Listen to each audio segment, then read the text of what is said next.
tout ce qui va être partagé dans quelques instants, Seigneur. Que je puisse me relever avec autorité, avec puissance. Demande-nous, Seigneur, demande-nous ça. Amène-moi la révélation, Seigneur. Et ta parole dit que les choses cachées appartiennent à Dieu, mais les choses révélées appartiennent aux enfants. Et je suis ton fils, je suis ta fille, Seigneur, parce que j'ai cru en Jésus. Révèle-moi pour que ces choses m'appartiennent à moi aussi. Au nom de Jésus. Amen. Amen. Assis-toi. Gloire à Dieu. Frères et sœurs. Alléluia.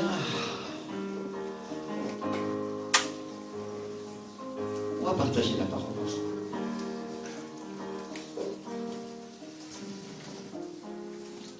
On va prendre le livre de Genèse au chapitre 28.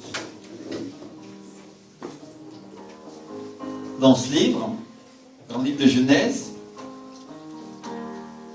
Jacob, qui est encore un jeune homme, a une rencontre avec Dieu dans le désert.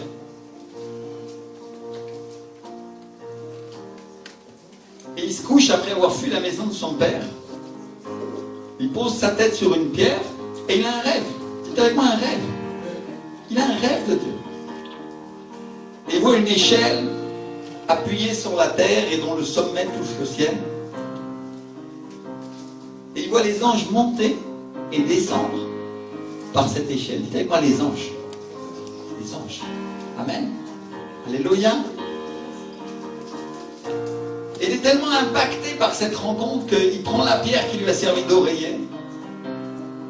Il prend la pierre sur laquelle il a dormi et il élève un autel sur lequel il verse de l'huile. Et il fait un vœu à Dieu dans lequel il dit: si Dieu est avec moi et me garde pendant ce voyage que je fais, s'il me donne du pain à manger et des habits pour me vêtir, et si je retourne en paix à la maison de mon Père, c'est le verset 20 et 21. Alors l'Éternel sera mon Dieu, cette pierre que j'ai dressée pour monument sera la maison de Dieu, et je donnerai la dîme de tout ce que tu me donneras. Dites avec moi la dîme. La dîme. Alléluia. Alléluia. Sur cette pierre qui représente un autel, je t'apporterai la dîme. Et il fait 3 demandes à Dieu. La première, c'est qu'il soit avec lui pendant tout son voyage, qui est une représentation du temps qu'on doit passer sur la terre, parce que la Bible nous dit que nous sommes des voyageurs sur cette terre. Alléluia. On est là que pour un temps. Et la deuxième demande qu'il lui fait, c'est qu'il lui donne du pain à manger. Et le pain, c'est toujours une représentation à la fois de la parole, de la nourriture spirituelle. Jésus nous a dit: je suis le pain de vie. Alléluia. Et aussi de la nourriture matérielle. Il est en train de dire: donne-moi à manger aussi, non? Amen. Spirituellement et matériellement. Seigneur, voilà ce que je te demande.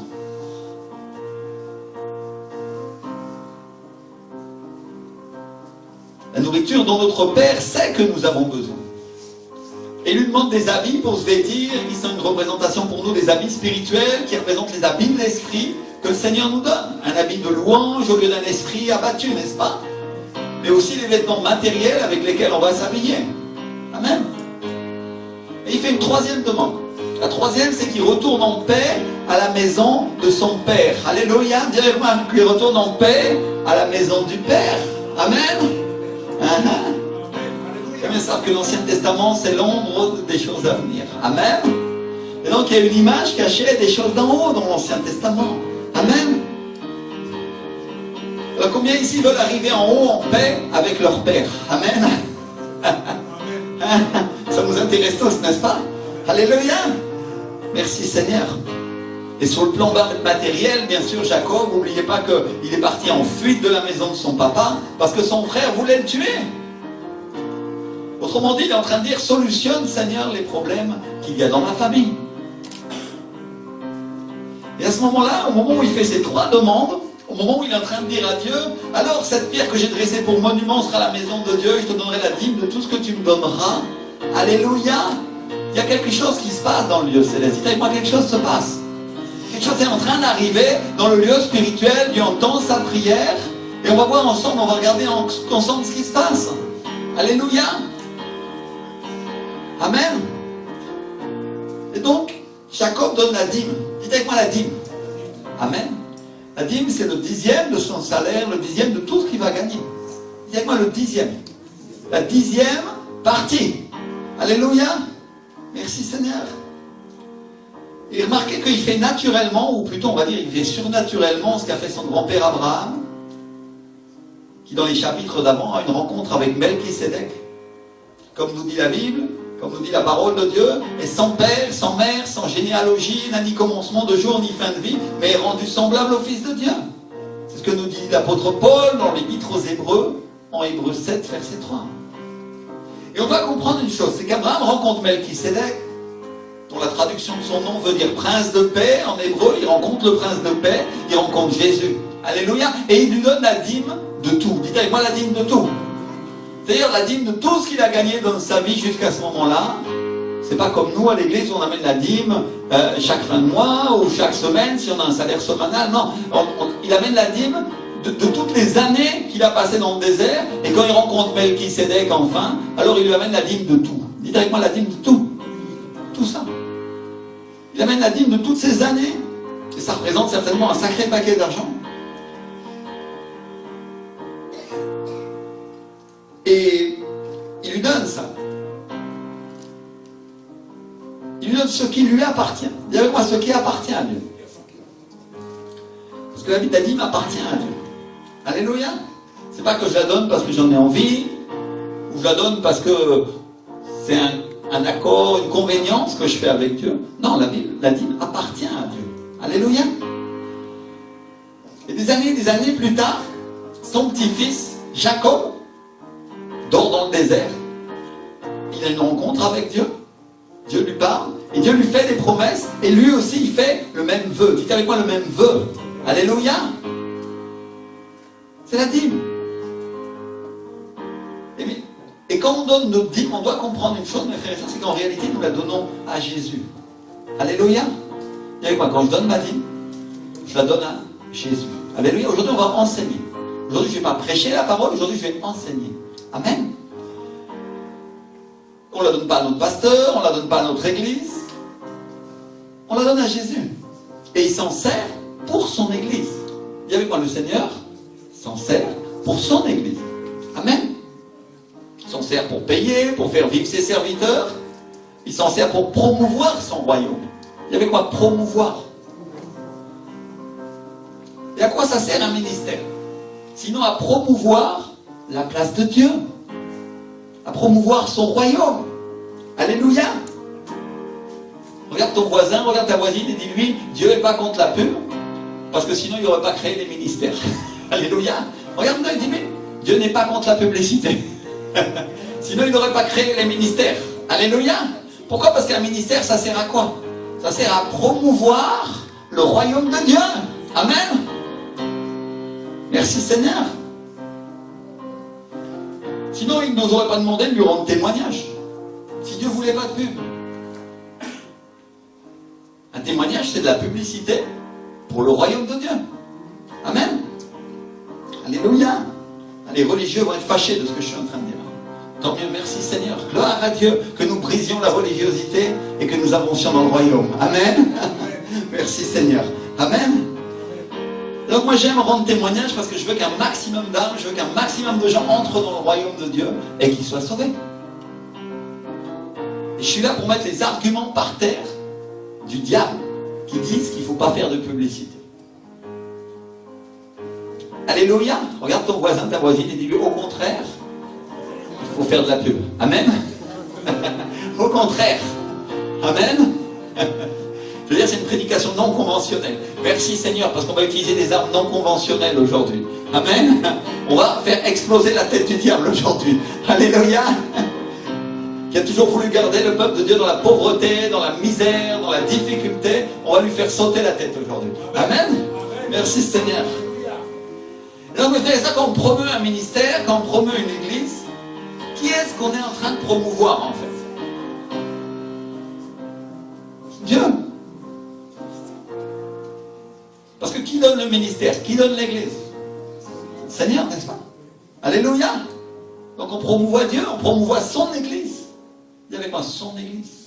On la promeut. Et on est en train de dire aux gens, venez voir le super archi méga pasteur, super méga truc. Alléluia. Ah, ah. Ça se fait pas en France? Ah pardon, il faut pas. Ah oui, non, dans l'église, faites silence, pardon. Non, non. On dit, venez voir le super archi méga pasteur. Pourquoi? Parce qu'en réalité, on est en train de donner aux gens une chance d'entrer dans le royaume de Dieu. Une chance d'entrer dans l'église. En fait, on fait de la pub pour le royaume de Dieu. On fait de la pub pour ses services. Et quand les gens entrent dans la salle, le pasteur prêche qui en réalité? Jésus. Alléluia. Amen. Vous comprenez ce que j'essaye de dire? Maintenant, si tu vas dire aux gens qu'ils viennent voir Jésus, il y a assez peu de chances qu'ils viennent en réalité, non? Tu ne crois pas? Viens dimanche à l'église parce qu'on va voir Jésus. Combien ils t'ont suivi quand tu leur as dit ça? Il y en a, gloire à Dieu, qui ont assez de foi pour le croire. Et ils le voient. Merci Seigneur. Mais en réalité, quand ils vont rentrer dans la salle, la première chose qu'ils vont voir, en tout cas, si tu es honnête avec toi-même, la première chose qu'ils vont voir, c'est plutôt le prédicateur qui leur annonce Jésus. Et après, s'ils rentrent dans la louange, s'ils rentrent dans l'adoration, et qu'ils sont sincères avec Dieu, alors là, oui, ils ont une chance de voir Jésus. Alléluia. Vous comprenez? Merci Seigneur. Donc on dit aux gens, viens voir le pasteur, machin, parce que Dieu l'utilise. Alléluia. Est-ce que c'est faux ça? Non, c'est vrai. Amen. Moi j'aime dire une chose aux gens, c'est pas moi, c'est pas ma puissance, c'est celle du Seigneur. Alléluia. Quand les gens tombent remplis du Saint-Esprit, quand les démons sont chassés, quand une personne est guérie, c'est pas le pasteur, c'est le Seigneur. Amen. Alléluia. On est bien d'accord? Amen. Mais pour qu'une personne ait une chance de rencontrer le Seigneur, des fois, elle a besoin de rencontrer d'abord un être humain. Et là, Jésus nous a montré l'exemple. Parce que la Bible dit qu'il s'est fait homme, il s'est fait chair, tout en étant Dieu, pour venir nous prêcher l'évangile sur la terre, n'est-ce pas? Alléluia. C'est-à-dire Jésus est venu nous présenter une figure d'être humain, mais après il lui a dit, après il nous a montré qu'en réalité il était Dieu, non? Alléluia. Et il nous a montré comment il fallait faire. La Bible dit qu'il est venu en chair, il n'avait aucune puissance extraordinaire, mais il avait le Saint-Esprit. Alléluia. Jésus s'est dépouillé de tous ses attributs divins, toute l'autorité, toute la puissance, toutes ces choses-là, il l'a laissé au ciel, il s'est fait homme, et il est venu sur la terre, et il a été utilisé par le Saint-Esprit. Alléluia. Vous comprenez? Et ça, c'est la raison pour laquelle il nous a dit, vous ferez de plus grandes choses que moi, parce que je m'en vais au Père. Et il est en train de nous dire, vous allez faire des plus grandes choses que moi, parce que je vais vous donner un accès au Père, un accès que vous n'aviez pas. Si vous croyez en moi, si vous croyez en Jésus. Alléluia. Merci Seigneur. Et donc, ceux qui disent de ne pas promouvoir les ministères, ou pas promouvoir les églises, sont des menteurs. Ce sont des religieux et ce sont des menteurs. Et pourquoi je dis ça? Ils le font parce qu'ils ont très peur, et parce que le diable les pousse à ça. Parce qu'il a très peur que l'église soit connue. Vous comprenez ce que j'essaye de dire? Qu'est-ce qui va se passer si ton église est connue? Si le ministère qui est là au pupitre, ça pourrait être n'importe qui d'autre, et pas forcément moi, est connu, il va se passer quoi? Georges, à ton avis, qu'est-ce qui va se passer?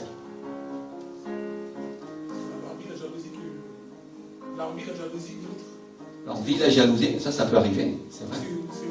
Et là, tu regardes le côté négatif. Qu'est-ce qui va se passer? Si le ministère est connu, pasteur, il va se passer quoi? Tu es assis au fond, toi? Viens devant. Viens devant avec ta famille. Alléluia. Tu veux honorer les pasteurs. Amen. Alléluia. C'est important, c'est le ministère. Je l'ai vu au fond pendant la louange, mais je ne pouvais pas lui dire. Amen. Alors mes frères et sœurs, je compte sur vous. Je vais vous dire une chose. Vous savez ce que vous allez faire? Quand vous le voyez s'asseoir derrière, vous le ramenez devant. Amen. Vous êtes d'accord? On va l'honorer. Il a un ministère de la part de Dieu. Amen. Qu'est-ce qui va se passer si les ministères sont connus dans l'église? Qu'est-ce qui va se passer si l'église est connue? Les gens vont venir. Les gens vont être sauvés. Vous comprenez ça? Le diable, il a très très peur de ça. Alors il dit, chut. Il ne faut pas dire que Carole, c'est une intercesseuse, et quand elle prie, les gens... Hein? quand elle prie, le Seigneur fait ce qu'elle demande, non? Par exemple, il ne faut pas dire que le pasteur, c'est un grand serviteur. Et le Seigneur est avec lui. Alléluia. Il ne faut pas dire que nos sœurs Marina aussi, c'est une intercesseuse, et quand elle commence à prier, il se passe des choses. Alléluia. Non, non, non, non. Il ne faut pas dire que le pasteur Rémi vient avec des paroles prophétiques et qu'après elles s'accomplissent, parfois des années après, mais les gens sont transformés, changés. Non, non, non, ne le dites pas, parce que sinon, ne le dites pas, sinon qu'est-ce qui va se passer? Ça va arriver. Alléluia. Alors, silence dans l'église. Vous serez des gens saints. Vous aurez un beau visage. Mais nous, qu'est-ce qu'on en a à faire d'avoir un beau visage? On est saints parce que Jésus nous a sanctifiés. On n'est pas saints parce qu'on est nous les plus forts. Non, on n'était pas dignes et le Seigneur a fait couler son sang. Alléluia. Et pour nous tous, nous étions des assassins, des bandits, des méchants, des pécheurs, des voleurs, des menteurs. Et je ne sais pas c'était quoi ton péché, mais forcément tu en avais. Sinon, mon frère, ma soeur, si tu es parfaitement saint,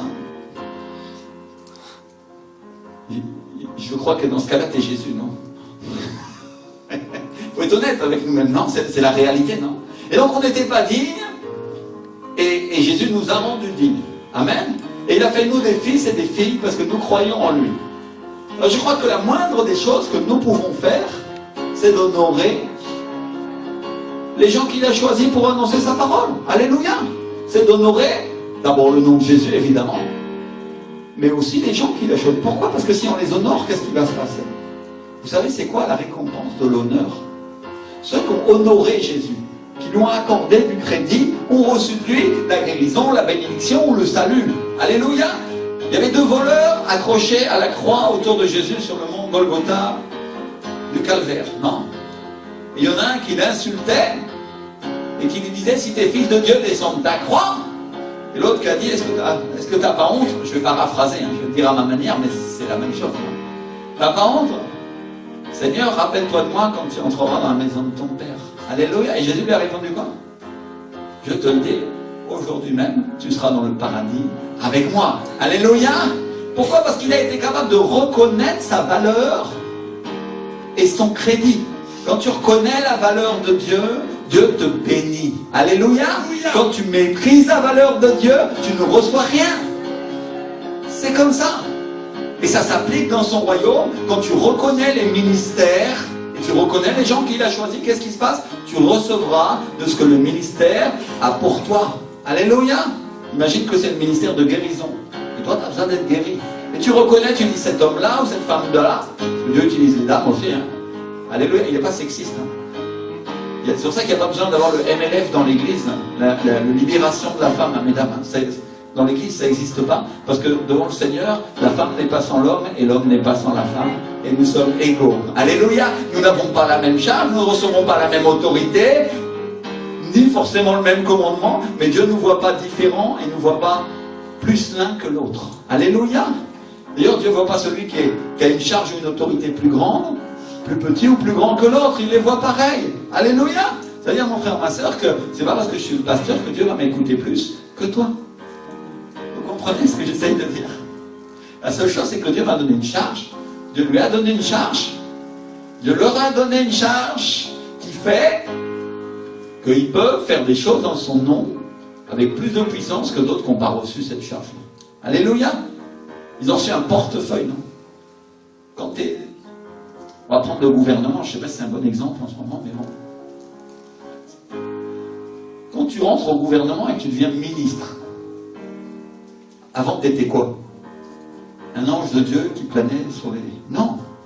Tu es une personne normale à qui on donne un portefeuille, ça s'appelle un portefeuille de ministre. C'est ça que tu as fait?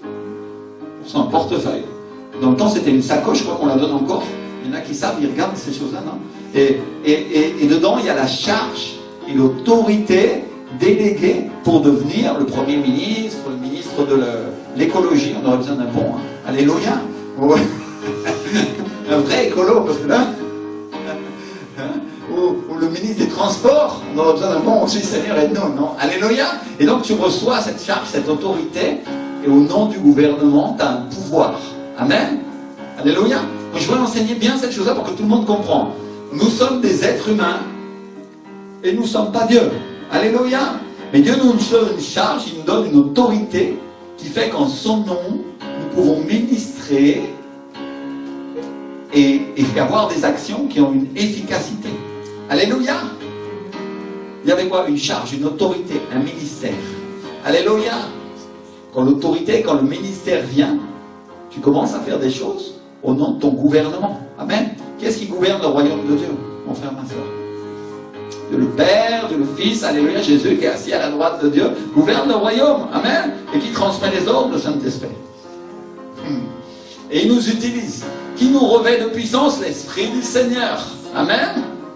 Donc quand tu es un ministre de l'Évangile, et que Dieu commence à te donner une charge, et que le Seigneur veut te bénir, qu'est-ce qui va se passer? La charge qui est sur lui, l'autorité qu'il a reçue de la part de Dieu, jusqu'à un certain degré. Dites avec moi, un certain degré. C'est pour ça que vous allez voir des ministères qui ont plus de résultats que d'autres, ou plus de puissance que d'autres, parce qu'ils ont gagné ce degré d'autorité dans le royaume de Dieu, parce qu'ils sont fidèles. Amen. Dites avec moi, fidèles. Alors qu'est-ce que Dieu fait? Il dit, ok, tu as reçu cette mine-là, alors tu vas avoir une mine de plus, non? Ou 10 mines. Amen. Vous connaissez tous la parabole des mines, non? Alléluia. Et donc tu reçois plus d'autorité pour accomplir ce que Dieu t'a appelé à faire. Et alors forcément, quand il va imposer les mains, ou que, quand les personnes doivent recevoir, il va se passer plus, non? Alléluia. Pourquoi? Parce que l'autorité est plus grande. Amen. Pourtant, il pourra venir le plus grand ministre de l'Évangile avec l'onction la plus puissante ici. Mais si tu n'honores pas la charge qu'il a reçue de la part de Dieu, tu sais ce qui va se passer? Tu imposeras les mains et il ne s'arrivera rien. Pourquoi? Parce que quand tu honores, tu te connectes avec le royaume. Amen. Et tu reconnais la puissance de Dieu qui est donnée à travers les hommes. Amen. Merci Seigneur. Alléluia. Ça nous aide à comprendre. C'est pour ça qu'on peut voir que dans l'église, nos frères et sœurs sont imparfaits. Votre pasteur n'est pas parfait. Si vous attendez un ange, je suis désolé de vous décevoir. Je ne suis qu'un homme. Alléluia. Mais Dieu m'utilise. Et Dieu t'utilise. Et Dieu va t'utiliser plus si tu te rends plus à Dieu. Amen. Alléluia.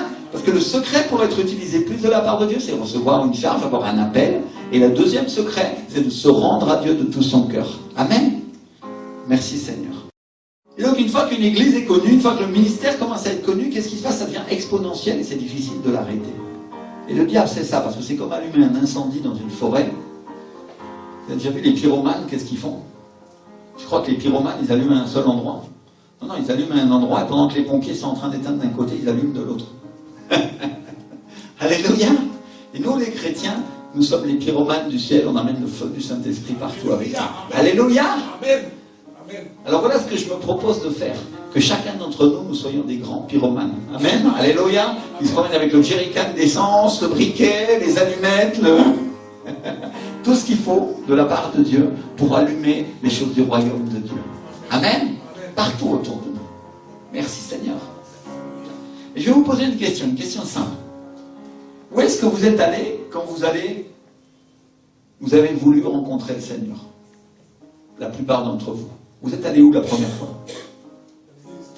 À l'église. Alléluia. Pourquoi? Parce que l'église, c'est une ambassade du royaume. Amen. Quand tu vas aller aux États-Unis, tu vas chercher un visa pour aller aux États-Unis, non? Ou dans un pays où tu as besoin d'un visa. C'est la même chose. Et tu vas à l'ambassade. Alléluia. Et c'est la même chose. Nous allons à l'église. Et qu'est-ce qu'ils font les pays pour recevoir les touristes? En général, ils essayent de créer une ambassade dans laquelle ils reçoivent les gens à peu près bien. Non? Ils ne leur donnent pas des coups de bâton à l'entrée pour les... quand ils viennent chercher leur visa, non? Il n'y a pas des personnes qui sont là en train d'essayer de les décourager. Non, au contraire, ils les encouragent, non? Amen. Est-ce que vous ne pensez pas que le royaume de Dieu doit fonctionner comme ça? On aide les gens à passer par-dessus leurs préjugés, par-dessus leurs a priori, pour pouvoir rentrer à l'ambassade. Alléluia. Et la Bible nous dit que nous sommes des ambassadeurs pour Christ. Toi et moi, tu es ambassadeur. Je ne sais pas si tu as une voiture, mais tu ne t'as pas vu, mais tu as des plaques diplomatiques en fait. Les gendarmes ne les voient pas, mais tu as des plaques diplomatiques du ciel. Alléluia.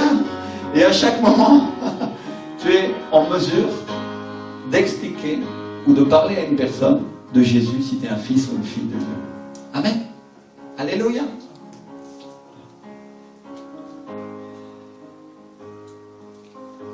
Et donc le diable, lui, essaye de faire le contraire. Il essaye de décrédibiliser. Il essaye de rendre, de déshonorer. Il essaye de rendre l'Église la plus insignifiante possible. Pour qu'elle n'ait pas d'influence sur les gens et pour qu'elle n'ait pas d'influence sur la société ou sur les personnes. N'est-ce pas? D'ailleurs, tu as pu t'en rendre compte sûrement quand tu prêchais Jésus à des personnes où tu leur as parlé de Dieu. Et des fois, tu le fais très sincèrement. Et tu vas voir que la première chose qu'ils font en général, c'est s'opposer très fortement à ce que tu es en train de dire.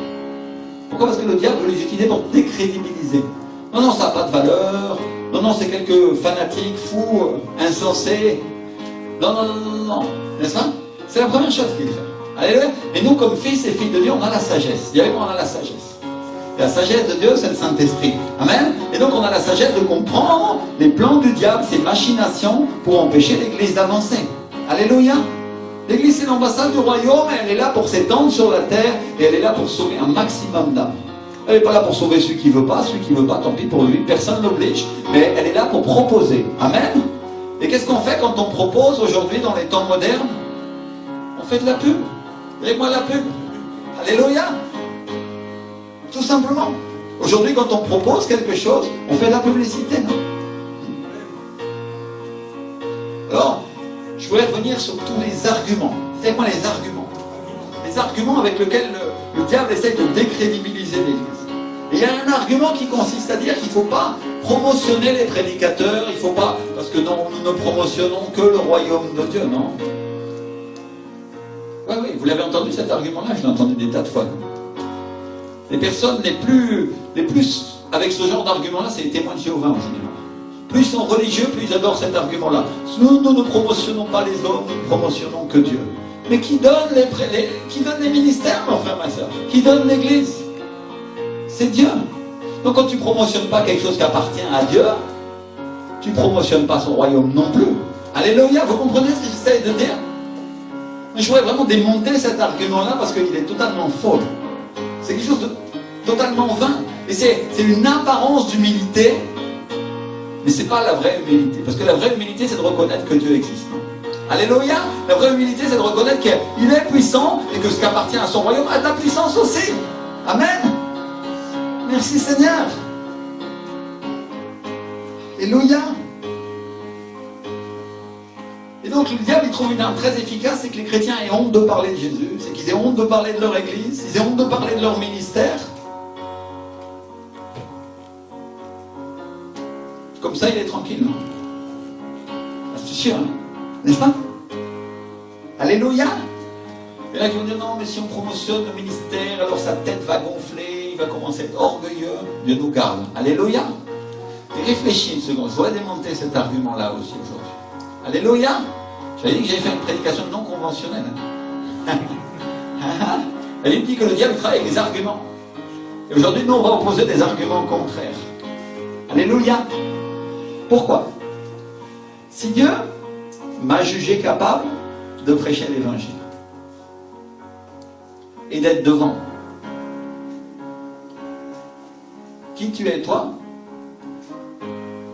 pour dire que je le suis pas? Vous comprenez ce que j'essaye de dire? Alléluia. Ce serait un autre pasteur, ce serait mon pasteur, je vous dirais la même chose. Si Dieu a promotionné le pasteur Ricardo Rodriguez et qu'il est capable d'être à la tête d'un réveil, faire des conférences dans lesquelles le monde entier vient, et quand les gens disent non, il ne faut pas promotionner ton pasteur parce que non, mais tu comprends, nous. Si Dieu l'a jugé capable de se tenir là, qui je suis moi pour juger qu'il ne l'est pas? Vous comprenez? Si Dieu a jugé qu'il avait l'humilité nécessaire, je vais parler de lui parce que je ne veux pas parler de moi. Amen. Si Dieu a jugé capable, qu'est-ce qu'il avait l'humilité de le faire? Qui je suis moi pour dire, moi le petit pasteur Rémi dans mon église ici à Cergy, je suis plus grand que lui. Ça n'a aucun sens. Vous comprenez? Alléluia.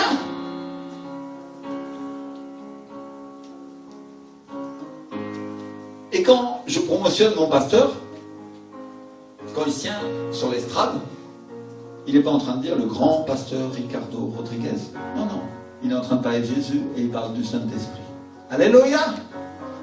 Et ça veut dire une chose. Que Dieu, non seulement l'a jugé assez humble pour se tenir devant, mais qu'il est digne d'être promotionné parce qu'il appartient vraiment au royaume de Dieu. Alléluia. Vous comprenez? Amen.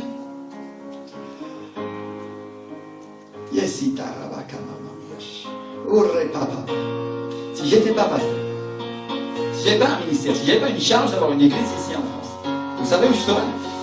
J'étais à Bogota, à la porte de mon église, en train de dire venez entrer là parce que ce pasteur il a quelque chose du royaume de Dieu dont vous avez besoin. Alléluia.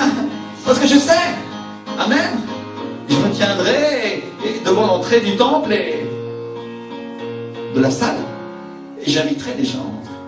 Parce que je sais qu'il a la personne du Saint-Esprit dont ils ont besoin. Alléluia. Ce serait mon travail, je suis sûr. Amen. Et je mettrai ma main dans tout ce qu'il est en train de faire. Tous ceux où on m'autoriserait à le faire, je me mettrai là. Alléluia. Je peux vous dire qu'ils sont très durs pour le service. Très très durs. Celui qui sert là-bas, il doit être fidèle, il doit être humble, il doit être là depuis longtemps, il doit... un tas de choses. Pourquoi? Parce qu'ils ne veulent pas que l'église elle se casse la figure avec des mauvais témoignages. Alors, ils ont durci l'entrée pour que les personnes qui se tiennent là, on ait des personnes fermes. Alléluia. Qu'il n'y ait pas un mauvais témoignage avec la personne qu'on a mis dans la louange, alors le lendemain, elle est partie rebelle, elle a couché avec je ne sais pas qui. Non, non, non. Ce sera celui qui sert et qui sert vraiment Dieu. Alléluia. Vous comprenez? Merci Seigneur. Et donc, qu'est-ce qu'ils font les chrétiens dans mon église? En Colombie. Ils font de la pub pour leur pasteur au pluriel. Parce qu'il y en a plusieurs. Et ils font de la pub pour leur église. Et ils utilisent les moyens les meilleurs pour gagner des âmes. Ils utilisent Instagram, ils utilisent Facebook, ils utilisent la télévision, la radio. Tous les meilleurs réseaux sociaux pour que l'évangile soit prêché. Alléluia. Et ensuite, il y en a qui témoignent de personne à personne, dans leur famille, c'est-à-dire tous les autres gens qui sont assis là, qui viennent le dimanche, qui ne sont pas dans les réseaux sociaux, dans les choses comme ça. Non, non, alors eux, qu'est-ce qu'ils font? Eh bien, ils parlent de Jésus à leur travail, ils parlent de Jésus chez eux, à leur maison, aux gens qu'ils rencontrent, aux commerçants qui leur vendent des citrons, des melons, Et il y a celui qui est sur le bord de la route et qui va se pendre, qui va se suicider, il va se jeter sous un camion, il lui met la main sur l'épaule et il dit, le Seigneur, il a quelque chose pour toi, et il y a une solution pour toi dans ta vie. Alléluia. Et je vais te parler. Et je vais prier pour toi, et je vais t'accompagner, il le prenne par le bras, et il l'invite, et des fois il l'embête un peu pour qu'il ait l'opportunité au moins de venir au moins une fois. Alléluia. Parce que si cette seule fois-là il est sauvé, allez, gloire à Dieu. Si après il s'en va et que c'est son problème, non. Mais au moins il a l'opportunité d'entrer à l'ambassade du royaume de Dieu. Amen. C'est notre travail. Et donc c'est ce que le Seigneur nous appelle à faire ici sur la terre de France. Prêcher l'évangile. Avec les meilleurs moyens. Amen. Avec le meilleur pour l'Église. Des moyens modernes. Il y en a qui voient l'Église comme une institution religieuse, comme quelque chose qui est incapable d'aller de l'avant. Mais si vous regardez Luther, celui de la réforme, non? Alléluia. Si vous regardez Luther, vous allez voir que lui, il a révolutionné le monde religieux à son époque. Il a utilisé l'imprimerie, qui était le moyen le plus moderne pour prêcher l'Évangile. Hein. C'était l'Internet de l'époque, on pourrait dire. Et ça coûtait de l'argent. Mais beaucoup d'argent. S'il y a encore quelques années, pour publier un livre, ça coûtait de l'argent. Imagine-toi, à l'époque de Luther, c'était les premiers livres. Ça coûtait une fortune. Et il a utilisé l'imprimerie pour pouvoir répandre en Allemagne, dans les différents dialectes allemands, la Bible, pour que chacun puisse la lire dans sa langue. Alléluia. Et ensuite, c'est quelque chose qui a créé une percée dans le monde entier, parce qu'après d'autres qui ont été inspirés par ce qu'il a fait, ils ont commencé à le traduire en néerlandais, ils l'ont traduit en anglais, et ensuite dans toutes les autres langues. Alléluia. Et il y en a qui sont en train de finir le travail, parce qu'ils sont en train de traduire la Bible dans des langues, pour des tribus, des choses comme ça. En ces derniers temps, on voit de temps en temps dans les infos chrétiennes qu'il y a des sociétés bibliques qui ont commencé à étudier le dialecte de certaines tribus pour qu'ils puissent avoir la parole de Dieu dans leur langue. Amen. Alléluia. Merci Seigneur. Et donc ils ont utilisé les moyens les meilleurs pour que l'évangile soit prêché. Et mes frères et sœurs, vous n'avez pas eu idée du niveau de professionnalisme que le monde a sur Internet, par exemple. C'est impressionnant. Il y en a qui travaillent dans l'informatique ici. Levez la main. Pierre, je sais, il y en a d'autres. Alléluia. Ceux qui savent un petit peu? Ouh, j'ai travaillé dans l'informatique longtemps. Avec les médias. Et le diable fait de la pub dans les médias. Et le diable fait de la pub dans les réseaux sociaux. Il fait de la pub pour les choses de la terre. Il fait de la pub pour le péché. Jour et nuit. Mais nous, les fils et les filles de Dieu, nous faisons de la pub pour le royaume de Dieu. Alléluia! Amen! Pour les services que le Seigneur nous donne. Amen! Comment ça s'appelle un culte comme on est auquel on est en train d'assister aujourd'hui? Un service. Amen! Un service, c'est un service que l'Église apporte pour qu'on puisse trouver Dieu et passer du temps ensemble dans la présence de Dieu, non? Alléluia! Donc on fait de la pub pour les services du royaume de Dieu. On fait de la pub pour ces cultes. Amen! Vous avez dû le recevoir parce que peut-être vous n'aviez pas l'habitude de recevoir ce genre de choses, mais d'ailleurs que le pasteur Rémi vous envoie de temps en temps des SMS, des WhatsApp, vous en trouvez là? Vous n'avez pas fini de recevoir. Croyez-moi, on fait que commencer. Il n'y avait pas commencé. Amen. Si vous êtes intelligent, envoyez-les à ceux que vous connaissez et qui ont besoin du royaume de Dieu aussi. Alléluia. Parce qu'un seul de ces petits messages à une personne à qui des fois tu ne peux pas prêcher l'évangile, ça peut suffire à ce qu'il tourne son regard vers Dieu pendant un instant. Amen. Vous savez comment j'ai été sauvé? Parce qu'à un moment, je me suis demandé si vraiment Dieu était vrai. Et j'ai commencé à le chercher. C'est là que Dieu m'a envoyé un pasteur. C'est là que Dieu m'a amené à l'église. C'est là que des gens m'ont conduit. C'est là qu'il y a une personne qui m'a embêté, qui m'a traîné par le bras pour m'amener. Et ma maman, à l'époque, m'a amené dans plusieurs réunions. Moi, je voulais rien entendre. J'étais... Mais Dieu a le sens de l'humour, non? S'il peut changer un breton turc comme moi, je suis moitié breton et moitié italien, imaginez. On sort têtu, hein. Il n'y a plus à changer. Amen, gloire à Dieu, non? Merci Seigneur. Alléluia. Alors Dieu peut le faire. Et donc si le diable fait de la pub pour le péché, pourquoi nous, les fils et les filles de Dieu, on n'en ferait pas aussi? Alléluia. Pourquoi on n'investirait pas pour que le royaume de Dieu avance et que plus de personnes soient sauvées? Amen. Merci Seigneur. Si le monde investit des budgets, des efforts colossaux pour promouvoir le mensonge, pourquoi nous, on n'investirait pas pour promouvoir la vérité? Alléluia. D'ailleurs, si tu regardes les médias aujourd'hui, ils disent plus beaucoup la vérité. Hein. Ceux qui vraiment ont les yeux ouverts vont se rendre compte que 80% de ce qui est raconté dans les informations, c'est du diable. Vous savez, je voudrais casser cet argument-là encore. Je n'avais pas prévu d'aller aussi loin dans ces choses-là aujourd'hui, mais gloire à Dieu, parce que c'est important. Quand la télévision a commencé à sortir, il y a des chrétiens, des gens religieux qui ont regardé la télévision, ils ont appelé ça la boîte du diable. Parce qu'il y avait des programmes du monde et des choses de péché. Et ils n'ont pas voulu la regarder, non? Ils ne voulaient pas avoir de télévision chez eux et ils sont devenus des obscurantistes terribles parce qu'ils ne se sont pas rendus compte qu'avec la télévision, en fait, on peut prêcher l'évangile. Mon église a une station de télévision en Colombie. Alléluia. De niveau national et international. C'est-à-dire que quand tu es à l'hôpital, tu zappes sur les chaînes. C'est plus que la TNT, là-bas il y en a beaucoup plus, non? Et tu vois des chaînes de toutes sortes, hein. Il y a de tout. Mais à un moment, tu peux tomber sur le pasteur Ricardo en train de prêcher dans son église. Et il y a des gens qui ont été sauvés et il y a des gens qui ont été guéris comme ça. Alléluia. Chez eux. Amen. Parce qu'ils ont gagné ce terrain pour que l'évangile soit prêché. Oh, bien sûr, le monde, il a toutes sortes de choses. Il y a aussi les catholiques, les bouddhistes, les machins. C'est pas grave. Mais au moins, l'église se tient sur ce terrain et elle prêche l'évangile. Amen. Alléluia. Vous comprenez? Merci Seigneur.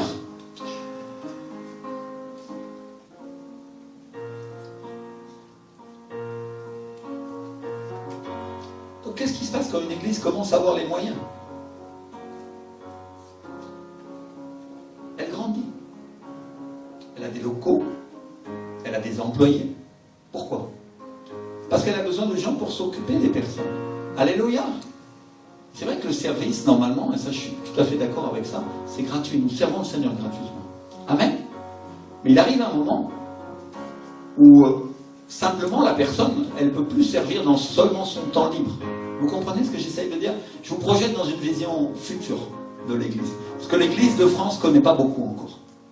Mais que l'Église dans le monde entier connaît. Oui. Que quand une personne sert Dieu, donne tout son temps libre pour faire avancer l'œuvre de Dieu, et il y a un moment où l'Église, qu'est-ce qu'elle fait? elle lui donne un salaire, non? Pour qu'il soit à plein temps pour travailler dans ces choses-là. Alléluia! À quoi servent les dîmes? À quoi servent les offrandes? À ce genre de choses, mes frères et sœurs. Ça va payer les locaux, ça va payer le matériel pour servir le Seigneur. Alléluia! Et on veut le meilleur matériel pour nous. Parce qu'on veut l'ambassade la plus jolie possible pour le Seigneur. Amen! Parce que forcément, c'est plus difficile si tu reçois ton frère, ta soeur sur une chaise trouée et tout a l'air minable. Déjà, tu fais le travail du diable parce que le diable, lui, son but, c'est de nous rendre minables. Hein? Mais nous sommes des fils et des filles de Dieu et on a droit au meilleur. Alléluia! Dis avec moi, j'ai droit au meilleur pour ma vie et Dieu a droit au meilleur pour son Église. Amen? On est d'accord? Alléluia! Alors, on va travailler tous ensemble pour que l'Église, ce soit le meilleur endroit pour Dieu. Amen? Ce soit l'endroit, parce que c'est l'endroit idéal pour qu'une personne puisse rencontrer Dieu.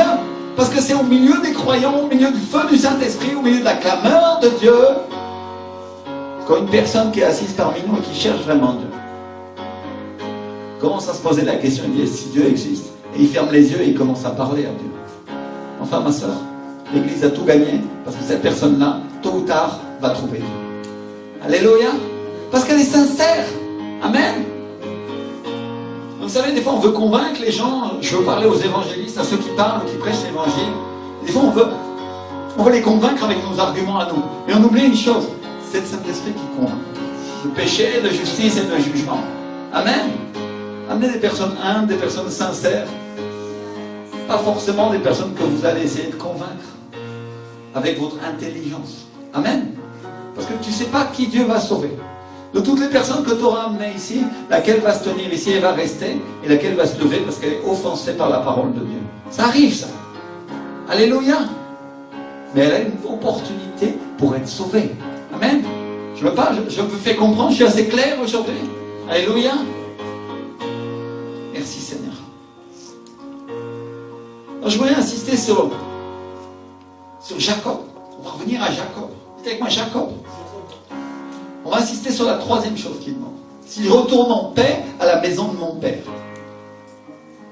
Et au-delà du fait qu'il veut rentrer chez lui et qu'il veut retrouver sa famille, il y a une chose spirituelle que Jacob veut, ou qu'il sait, c'est que la bénédiction est à Canaan. Dites avec moi, elle est à Canaan. Alléluia. Elle est sur la terre promise. Lui, il sait que la bénédiction est à Canaan et qu'elle n'est pas en Mésopotamie, là où se trouve Laban. Il le sait. Il sait qu'elle n'est pas là où se trouve Laban. Il le sait parce que sûrement son père et son grand-père lui ont raconté comment Dieu les a fait sortir, comment Dieu a fait sortir Abraham de Mésopotamie. Ils nous ont raconté comment Dieu l'a fait venir à Canaan, qui est la terre promise, qui est l'image de notre héritage, de la bénédiction des chrétiens. La terre où coule le lait et le miel. Donc n'oubliez pas que Jacob, c'est celui qui choisit les choses de l'esprit. C'est celui qui fait son choix pour les choses de l'esprit. Si vous regardez la vie de Jacob, comparé à son frère Ésaü, qui est celui qui choisit la chair, Jacob, lui, choisit l'esprit. Amen. Et la Bible dit que Dieu a aimé Jacob et a détesté Ésaü. Alléluia. C'est un enseignement pour nous les chrétiens. Celui qui choisit les choses de la terre, celui qui choisit les choses terrestres, les choses de la chair, Dieu le déteste, alors que Dieu aime celui qui choisit les choses de l'esprit. Amen. Gloire à Dieu. Merci Seigneur.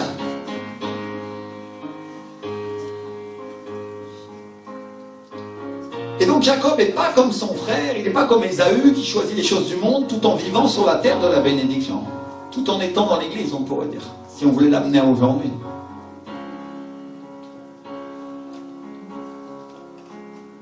Tout en vivant dans la bonne famille. Disez avec moi la bonne famille. Ésaü, c'est quelqu'un qui gâche son héritage, quelqu'un qui gâche son droit d'aînesse. Et c'est Jacob, son frère, qui le prend, parce qu'il est plus malin. Alléluia, il est plus astucieux. Et donc Jacob fait des choix pour les choses de l'esprit et il prend des risques. Dis avec moi, il prend des risques. Il prend des risques pour obtenir les choses du royaume de Dieu. Les choses qu'on ne voit pas forcément avec nos yeux naturels, mais qu'on peut voir avec nos yeux spirituels. Alléluia. Et donc il sent dans son intérieur ce qui vient de Dieu, il sent ce qui en vaut la peine. Et il va le faire sur le moment même, même si ça lui amène des conséquences dans sa vie. Même si ça lui amène des conséquences sur la terre. Parce qu'il prend le risque de se disputer avec son frère et c'est ce qui arrive. Et à chaque choix, à chaque décision difficile qu'il prend, ça le conduit à la bénédiction suivante. Dis avec moi, à la bénédiction. Amen. Et donc il y a une conséquence à chaque chose. Lui, il ne pensait pas qu'il allait être obligé de partir, il ne pensait pas qu'il serait obligé de partir de sa maison. Il ne pensait pas qu'il allait être obligé de partir de sa terre à cause des choses de l'esprit. Et finalement, Dieu l'attend avec Rachel. Il l'attend avec 2 épouses, Rachel et Léa. Ils sont 2 épouses et puis ensuite 2 servantes aussi, ça lui fait 4 femmes. Et il ne le sait pas encore, mais il va devenir... Je vois qu'il sourit derrière. On n'est plus le temps d'avoir 4 femmes, hein, ceux qui ont encore l'idée. Non, non, non. C'était à l'époque. Il n'y a pas de mormon ici, hein. On est d'accord, hein. Mari d'une seule femme, nous dit la parole de Dieu dans le Nouveau Testament. Amen. Alléluia. Et donc, il ne le sait pas encore, mais il va former les 12 tribus d'Israël. Dis avec moi 12 tribus.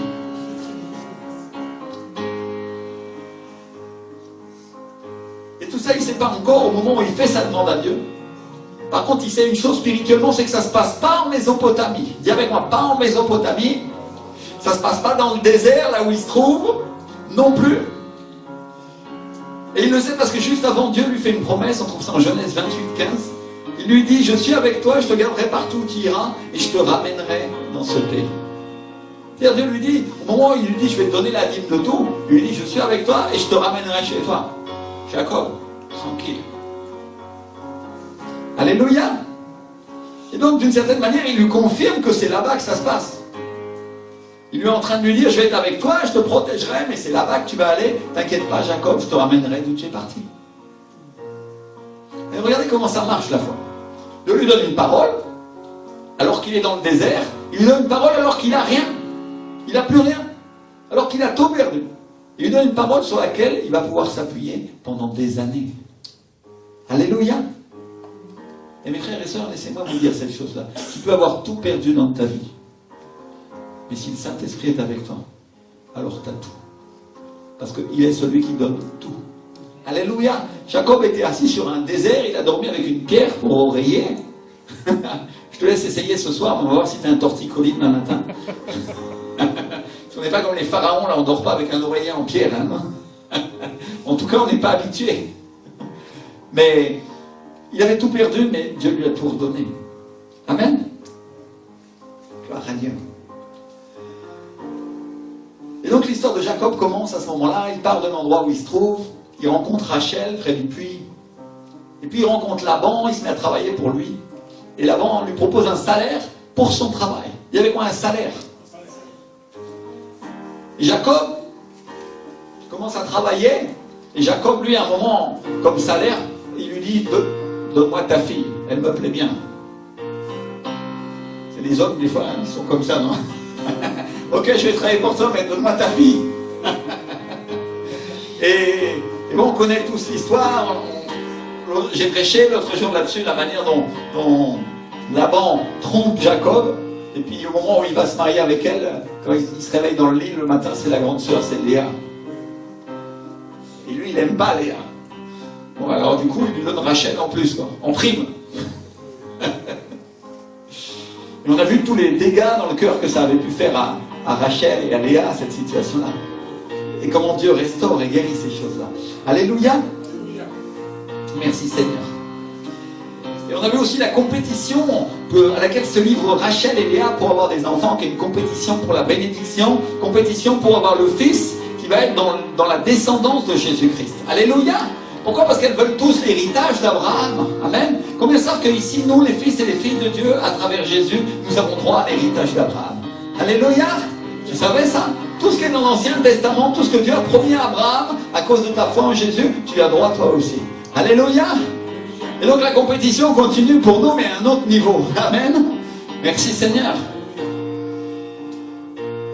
Et donc on va lire ensuite ce qui se passe après. On va prendre Genèse chapitre 30 au verset 25. On va lire du verset... Et on va lire une partie du verset 30, du chapitre 31 également. Genèse 30, verset 25. Lorsque Rachel eut enfanté Joseph, Jacob dit à Laban, laisse-moi partir pour que je m'en aille chez moi dans mon pays. Dis avec moi, laisse-moi partir. Laisse-moi partir. Donne-moi mes femmes et mes enfants pour lesquels je t'ai servi, et je m'en irai, car tu sais quel service j'ai fait pour toi. Laban lui dit, puis-je trouver grâce à tes yeux? Je vois bien que l'Éternel m'a béni à cause de toi. Fixe-moi ton salaire, et je te le donnerai. Oh, Laban, c'est toujours un malin, non? C'est toujours lui qui dit, donne-moi, dis-moi le salaire que tu veux, non? Et puis à la fin, après, il fait ce qu'il veut, non? Fixe-moi ton salaire, et je te le donnerai. Jacob lui dit, tu sais comment je t'ai servi, et ce qui est devenu ton troupeau avec moi, car le peu que tu avais avant moi, c'est beaucoup accru. Et l'Éternel t'a béni sur mes pas. Maintenant, quand travaillerai-je pour ma maison? Laban dit, que te donnerai-je? Et Jacob répondit, tu ne me donneras rien. Si tu consens à ce que je vais te dire, je ferai paître encore ton troupeau et je le garderai. Je parcourrai aujourd'hui tout ton troupeau. Mais à part les brebis, tout agneau tacheté et marqueté, et tout agneau noir, et parmi les chèvres, tout ce qui est marqueté et tacheté. Ce sera mon salaire. Ma droiture répondra pour moi. Demain, quand tu viendras voir mon salaire, tout ce qui ne sera pas tacheté, marqueté parmi les chèvres, et noir parmi les agneaux, ce sera de ma part un vol. Laban dit, eh bien, qu'il en soit selon ta parole. Ce même jour, il mit à part les boucs rayés et marquetés, toutes les chèvres tachetées, et les remit entre les mains de ses fils. Puis il mit l'espace de 3 journées de chemin entre lui et Jacob fit paître le reste du troupeau de Laban. Jacob prit des branches vertes de peuplier, d'amandier et de platane, et il pela des bandes blanches, mettant à nu le blanc qui était sur les branches, puis il plaça les branches qu'il avait pelées dans les auges, dans les abreuvoirs, sous les yeux des brebis qui venaient boire, pour qu'elles entrassent en chaleur en venant boire. Les brebis entraient en chaleur près des branches, et elles faisaient des petits rayés, tachetés et marquetés. Dis avec moi, rayés, tachetés et marquetés. Alléluia! Merci Seigneur. Et tout ce qui était noir dans le troupeau de Laban, il se fit ainsi des troupeaux à part, qu'il ne réunit point au troupeau de Laban. Dis avec moi, des troupeaux à part. Troupeaux à part. Toutes les fois que les brebis vigoureuses entraient en chaleur, Jacob plaçait les branches dans les auges, sous les yeux des brebis, pour qu'elles entrassent en chaleur près des branches. Quand les brebis étaient chétives, il ne les plaçait point, de sorte que les chétives étaient pour Laban, et les vigoureuses pour Jacob. Cet homme devint de plus en plus riche. Dis avec moi, riche. Alléluia. N'oubliez pas, il n'avait rien. On vient de dire qu'il était dans le désert, et il dormait sur une pierre. Et des années plus tard, la Bible nous dit, cet homme devint de plus en plus quoi? De plus en plus riche. Alléluia. Merci Seigneur. Elle ne dit pas tout de suite. Et il eut du menu bétail en abondance, des servantes et des serviteurs, des chameaux et des ânes. Jacob entendit les propos des fils de Laban qui disaient, Jacob a pris tout ce qui était à notre père, et c'est avec le bien de notre père qu'il s'est acquise toute cette richesse. Jacob remarqua aussi le visage de Laban, et voici, il n'était plus envers lui comme auparavant. Alors l'Éternel dit à Jacob, retourne au pays de tes pères et dans ton lieu de naissance, et je serai avec toi.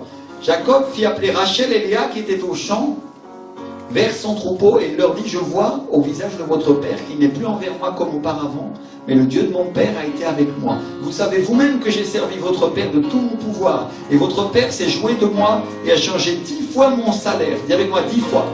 Il a changé 10 fois. Mais Dieu ne lui a pas permis de me faire du mal. Quand il disait, les rayés seront ton salaire, toutes les brebis faisaient des petits rayés. Dieu a pris à votre père son troupeau et me l'a donné. Au temps où les brebis entraient en chaleur, je levai les yeux et je vis en songe que les boucs qui couvraient les brebis étaient rayés, tachetés et marquetés. Et l'ange de Dieu me dit en songe, Jacob. Je répondis, me voici. Et il dit, lève les yeux et regarde tous les boucs qui couvrent. Les brebis sont rayées, tachetés et marquetées, car j'ai vu tout ce que tu as fait, Laban. Je suis le Dieu de Bethel, où tu as oint un monument, où tu m'as fait un vœu. Maintenant, lève-toi, sors de ce pays et retourne au pays de ta naissance. Alléluia! Regardez bien ce que le Seigneur dit. Il dit, j'ai vu tout ce que tu as fait, Laban. Dis avec moi, j'ai vu. Si on revient à la prédication qu'on a faite sur Léa et Rachel la dernière fois, tout de suite après avoir vu que Léa n'était pas aimée, après lui avoir donné des enfants, Dieu dit, je vois. Alléluia. Et il lui donne ses enfants. Et donc tout de suite après que ça se passe, qu'est-ce qu'il fait? Il dit, je vois. Et je vois tout ce que fait le beau-père. Je vois tout ce que fait Laban contre eux. Et donc Dieu voit comment il les a volés, il restitue tout ce qui leur a été volé. Et avec moi, il restitue. Dieu restitue tout ce que tout ce que l'ennemi leur a volé à travers Laban. Et donc Léa, par exemple, n'avait pas la reconnaissance de son mari, elle n'avait pas l'amour, et Dieu l'a bénie avec des enfants. Et Jacob se fait voler, il se fait arnaquer par son beau-père, arnaqué pendant des années. Et chaque fois qu'il le trompe, chaque fois que son beau-père le trompe, Dieu change la donne. Quand il lui dit les tachetés vont être ton salaire, ou les brebis font des petits... Alors les brebis vont faire des petits tachetés, non? Alléluia. Quand il lui dit ce sera les marquetés, alors ce sera comme ça aussi. C'est-à-dire, ce que j'essaye de dire, c'est que plus Laban vole Jacob, plus Jacob s'enrichit. Alléluia. Dis avec moi, plus Laban vole Jacob, plus Jacob s'enrichit, plus il devient riche. Amen. Au point qu'à la fin, Dieu lui donne tout le troupeau.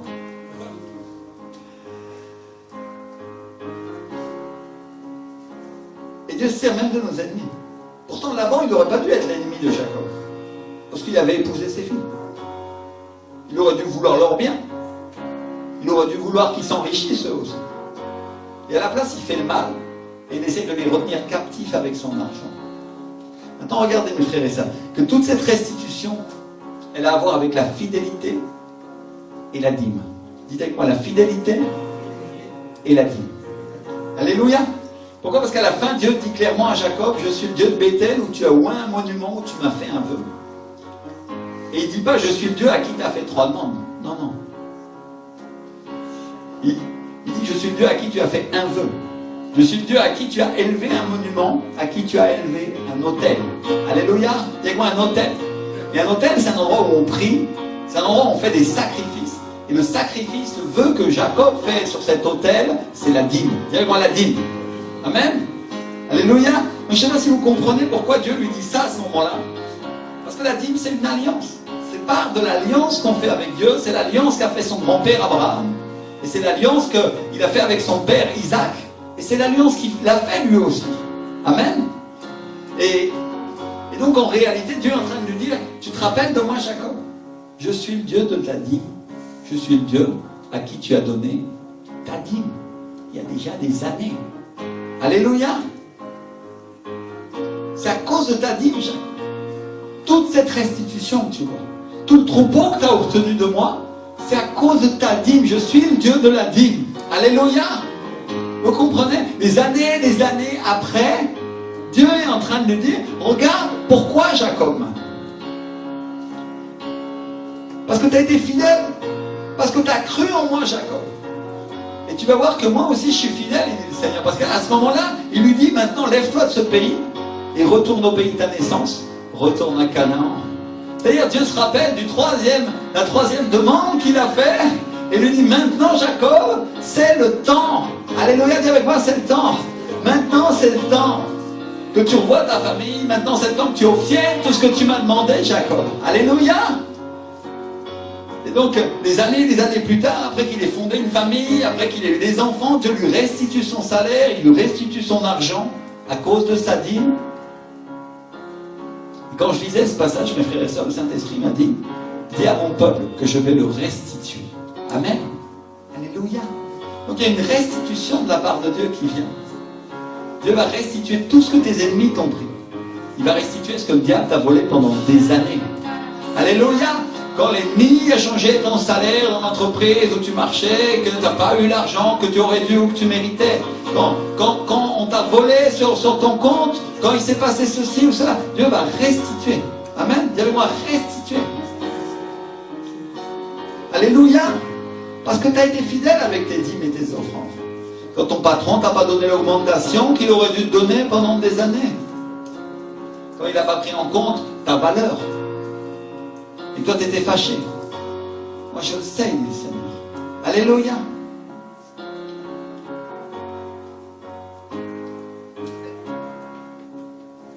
Donc ça, c'est ce qu'on appelle dans la Bible un transfert de richesse. Alléluia. Dis-moi transfert. Transfert de richesse. Pourquoi je dis ça? Parce que Dieu prend les richesses du monde et il les donne à son peuple.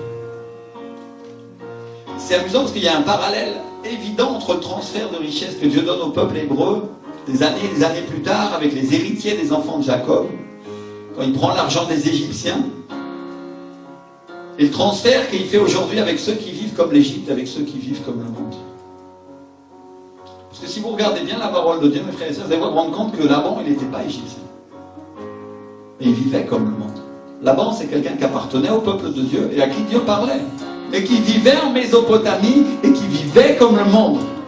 Alléluia. Il ne vivait pas à Canaan, il ne vivait pas sur la terre promise, il vivait à un autre endroit et il vivait exactement comme eux. Il était idolâtre comme eux, il avait des idoles, la Bible nous dit qu'il avait des dieux, il avait des faux dieux cachés dans sa maison, et il était trompeur, voleur et escroc comme les gens du monde. Et avec le peuple de Dieu en plus. Ça c'est le pire. Imagine-toi. Escroc avec Jacob. Et à la fin Dieu lui prend même ce qu'il croyait posséder. À la fin il lui prend tout ce qu'il avait accumulé et il le donne à Jacob. Alléluia. Et donc regardez, on apprend dans ce passage une chose, c'est que Dieu va prendre aussi l'argent à ceux qui vivent comme le monde et qui se disent chrétiens. Et il va le donner à ceux qui servent le Seigneur vraiment. Alléluia. Il va le donner à ceux qui lui appartiennent vraiment. Amen. On est en train de parler d'un transfert de richesse, un transfert de finances entre ceux qui sont injustes, qui profitent des richesses injustes de ce monde, et ceux qui sont justes et qui se font voler. Alléluia. À combien de chrétiens, à combien d'entre nous, ça nous est arrivé de nous faire voler? Des tas de fois.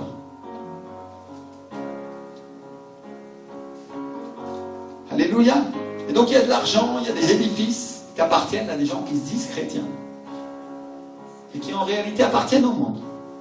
Qui servent ce monde. Et Dieu va nous les donner gratuitement. Dis avec moi, gratuitement. Dis avec moi, ça va m'appartenir. Ça va être à moi. Alléluia. Merci Seigneur. Donc le diable a très peur qu'on donne notre dîme, parce qu'il sait qu'en retour, nous allons hériter de la restitution de Dieu. Dis avec moi la restitution. Restitution. Alléluia. Et donc en un jour, en une seule journée, Jacob, il prend une décision avec ses femmes. Et il part sur la route pour obéir à Dieu. Il part avec sa caravane qui est constituée de ses épouses, ses serviteurs, ses enfants, ses animaux, ses richesses, en direction de Canaan, en direction de la terre promise. Et je ne sais pas si vous voyez le parallèle, encore entre le peuple hébreu, entre les enfants qui s'enfuient de l'Égypte, en un jour sous la direction de Moïse et qui marchent en direction de Canaan. C'est pareil. Amen. C'est la même chose. C'est-à-dire Jacob, c'est prophétique de la fuite d'Égypte. C'est-à-dire Dieu est en train d'annoncer à Jacob ce que tu es en train de faire avec tes épouses et tes enfants. En ce moment, tu marches vers Canaan et tu sors de la tiédeur spirituelle, tu sors de la Mésopotamie, tu sors de l'esclavage de Laban. C'est ce qui va arriver à tes enfants des 12 tribus que vous venez d'avoir plus tard quand ils sortiront de l'Égypte. Alléluia. Et mes frères et sœurs, Jacob, c'est prophétique de nous, c'est prophétique de l'Église aussi. C'est prophétique de ce qu'il va nous arriver à nous exactement de la même manière. Alléluia. Vous comprenez ce que le Seigneur est en train de nous annoncer, de nous dire dans ce passage de l'Ancien Testament? C'est incroyable ce que le Seigneur nous parle dans l'Ancien Testament.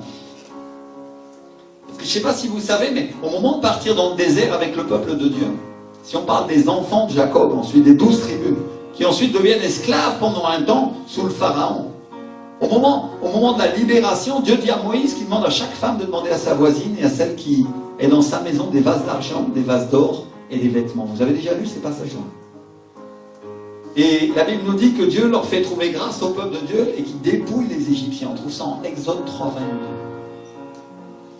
C'est-à-dire le peuple de Dieu ne part pas à vide. Ils ne quittent pas l'Égypte à vide. Ils partent riches. Il y avait moins riches. Ils ont été esclaves pendant des années et ils sortent habillés comme des princes.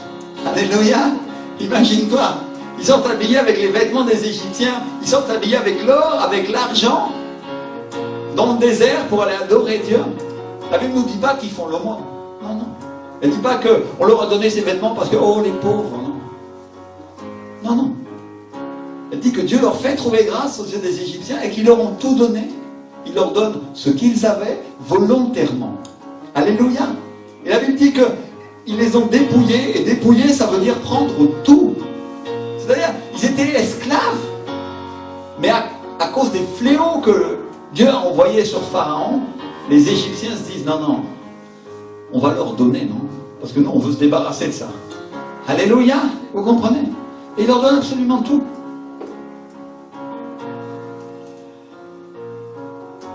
La Bible ne nous dit pas qu'ils ont pris ça par la force, comme le font les nations quand elles attaquent d'autres nations. Non, non, ils leur ont donné volontairement. Dis avec moi, volontairement. Alléluia. Et pourquoi? Parce qu'ils reconnaissent que Dieu est avec eux. Ils reconnaissent qu'ils sont des princes de Dieu. Et mes frères et sœurs, c'est ça qui va se passer avec toi. Tu vas aller voir les gens du monde et d'un coup, ils vont se mettre à te donner des choses. Et toi, tu ne sauras pas pourquoi.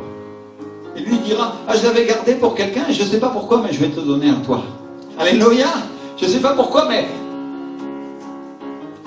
je te trouve sympa. Alléluia, tu m'es favorable, quoi. Alléluia. Alors qu'est-ce que je fais? Je vais te donner cette chose-là. C'est ce que le Seigneur fait. Amen. Alléluia. On parle de meilleures voitures, de meilleurs costumes, de meilleure place dans l'avion, de meilleure maison. On parle de restitution. De ce que les Égyptiens leur ont volé. De comment ils ont volé son peuple pendant des années quand ils étaient esclaves. Imaginez-vous qu'ils ont reçu 400 ans de salaire d'un seul coup. Ils ont reçu 400 ans de vêtements, de costumes, en un jour, de ce que le diable leur avait volé. Amen. Merci Seigneur.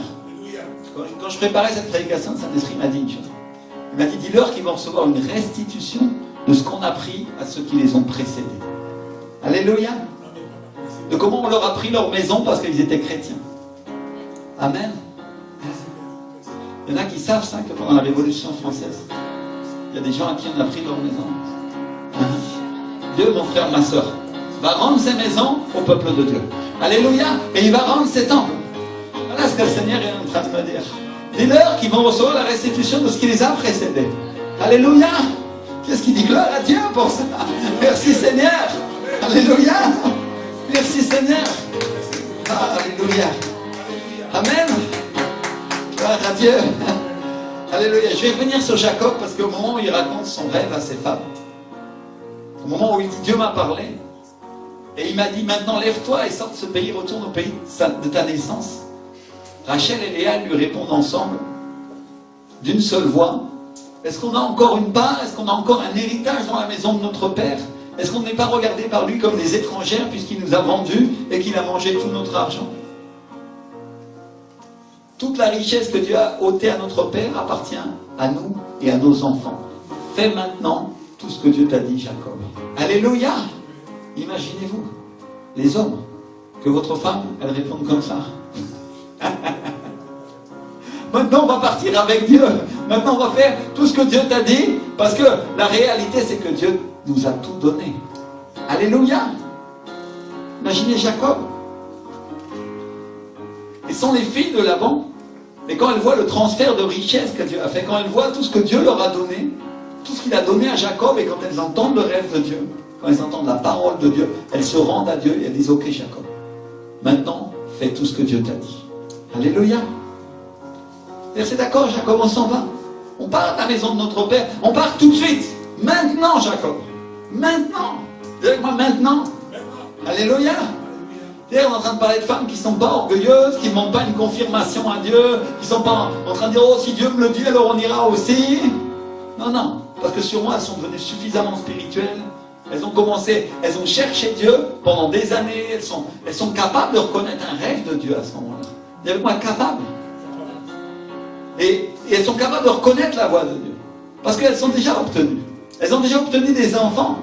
Léa a obtenu plein d'enfants et Rachel a obtenu Joseph. Alléluia. Et elles savent comment Dieu marche. Elles comprennent que Dieu marche par la foi. Dis avec moi par la foi. Amen. Alors quand elles entendent la voix de Dieu, quand elles commencent à entendre le rêve dans la bouche de leur mari, elles ne discutent même pas. Elles disent on y va, Jacob. On part maintenant. On ne désobéit pas à l'ordre de Dieu. Alléluia. Et quand on ne désobéit pas, on fait ce que Dieu nous a dit. Donc je ne sais pas si vous réalisez ce que fait le transfert de richesse dans leur vie. Ça fait que même les filles de Laban décident sans regret de faire tout de suite la volonté de Dieu. Immédiatement. Elles ne commencent pas à se disputer avec lui, elles ne commencent pas à se disputer avec Jacob, elles décident de le suivre tout simplement. Maintenant. Parce que c'est le temps. Dis avec moi, c'est le temps. Amen. Donc elles savent reconnaître le temps de Dieu. Et elles savent que quand quand Dieu ouvre une porte, pour la bénédiction, il faut se précipiter tout de suite. Mon frère, ma soeur, il ne faut pas rater le temps de Dieu.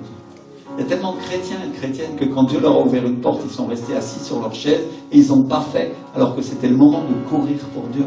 Mon frère, ma soeur, quand Dieu t'ouvre une porte pour ta bénédiction, cours et prends-la. Amen. Alléluia. Dieu m'ouvre une porte. Ma femme peut me rendre témoignage, elle me voit courir, je me précipite immédiatement et je la prends. Alléluia. Et je pars avec. Alléluia. Parce que c'est comme ça.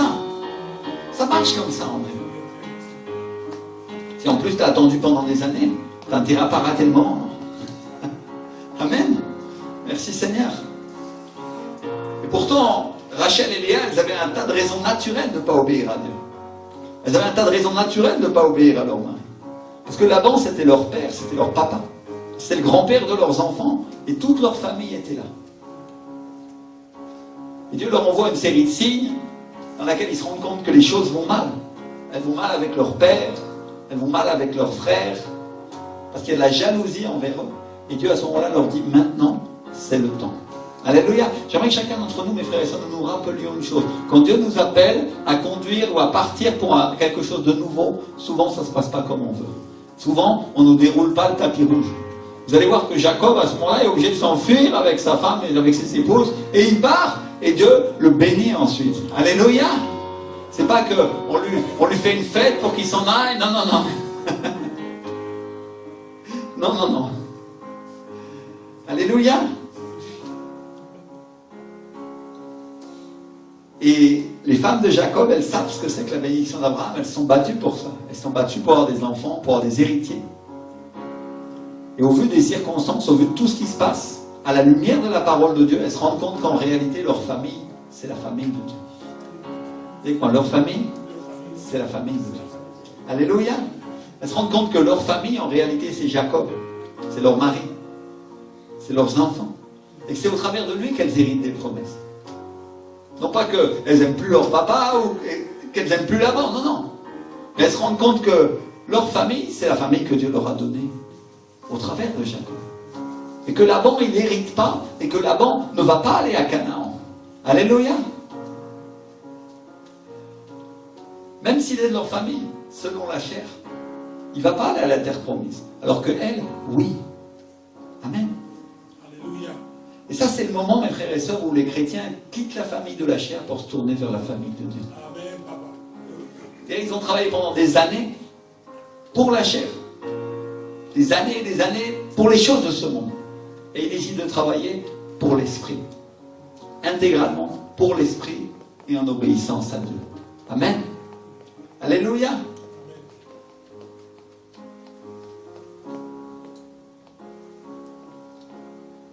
Et donc, elles commencent à suivre leur mari à Canaan.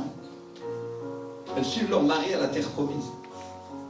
Et si vous regardez la parole de Dieu, vous allez vous rendre compte que Abraham, Dieu lui a dit la même chose. Quitte ta parenté, la terre de ta naissance, et va sur la terre que je t'indiquerai. Alléluia. Et c'est ce qui se passe avec ces femmes. Ça, c'est prophétique de nous, mes frères et sœurs. Quitte ta parenté, la terre de ta naissance. Quitte les choses de ton pays, la manière de faire des Français, la manière de faire des Roumains, des Africains, pour vivre maintenant dans les choses de l'esprit.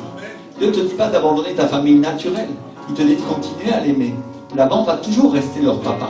Elles vont sûrement aller le visiter un jour. La question n'est pas là. Mais la question, c'est qu'elles partent avec le Fils de Dieu pour le suivre et devenir comme lui. Jacob, dans cette image, représente clairement Jésus. Et les femmes représentent les églises qui suivent le Seigneur et qui abandonnent leur vie de la chair, qui abandonnent la tiédeur spirituelle pour commencer à suivre le Seigneur dans les choses de l'esprit et commencer à marcher avec lui. Alléluia. Et elle marche vers où? Elle marche vers Canaan, c'est-à-dire elle marche vers la terre promise qui pour nous représente le ciel. Alléluia, mes frères et sœurs. Amen. Merci Seigneur. Vous comprenez? C'est une image. Et donc l'histoire se répète. Elles partent avec leurs enfants qui vont être ces 12 tribus. Alléluia. Merci Seigneur. Donc Jacob, c'est l'histoire de la vie chrétienne. C'est l'histoire des choix qu'on fait avec Dieu. Et c'est des choix qui parfois nous coûtent. Dis avec moi, ils nous coûtent parfois. Alléluia.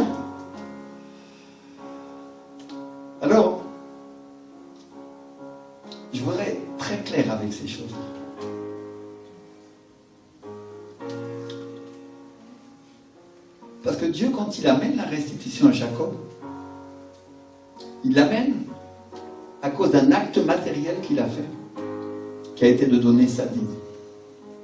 Et la dîme, c'est avoir la foi que Dieu est celui qui pourvoit aussi dans nos finances. Alléluia. C'est-à-dire, je remets à Dieu ce qui lui appartient, et Dieu va s'occuper de mon argent. C'est-à-dire, Jacob, qu'est-ce qu'il a fait? Il a dit, Dieu, occupe-toi de moi dans tous les aspects de ma vie. Et Dieu s'est occupé de lui pourvoir une famille, et Dieu s'est occupé de lui pourvoir de l'argent. Et tu vas dire, ah oui, mais pendant des années, il a été pauvre et esclave. Oui, mais il a une restitution à la fin. Ah, alléluia. Vous avez vu comment Dieu fonctionne? Parce qu'il y a des chrétiens qui disent, ah, Dieu va me venir prospérer financièrement tout de suite.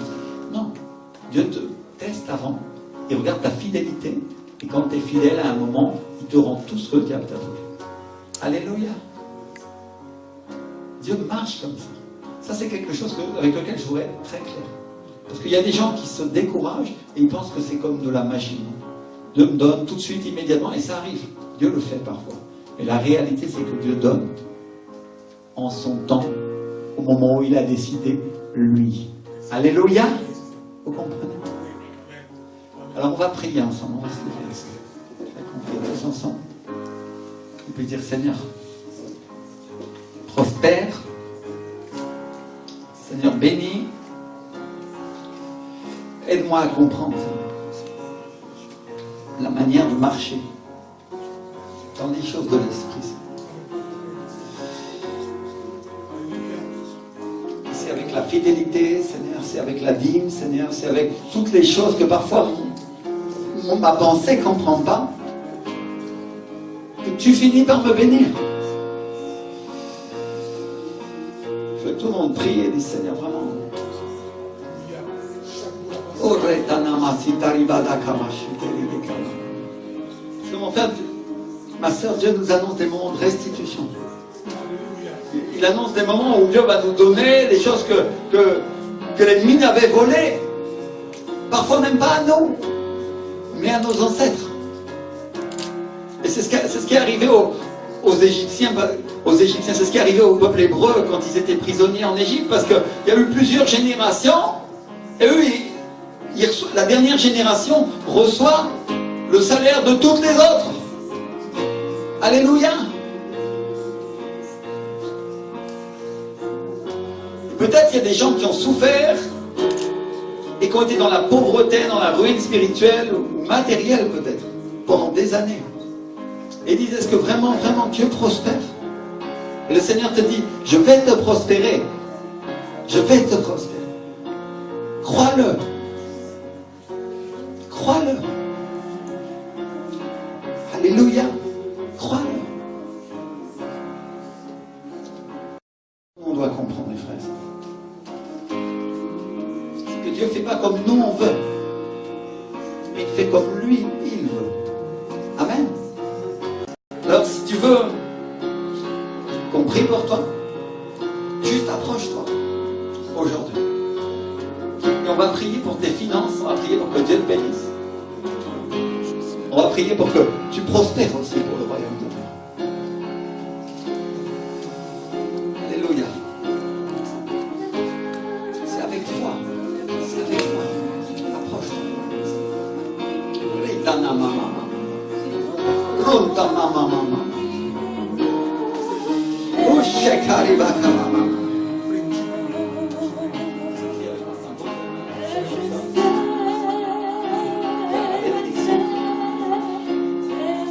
Alléluia. Alléluia. Alléluia.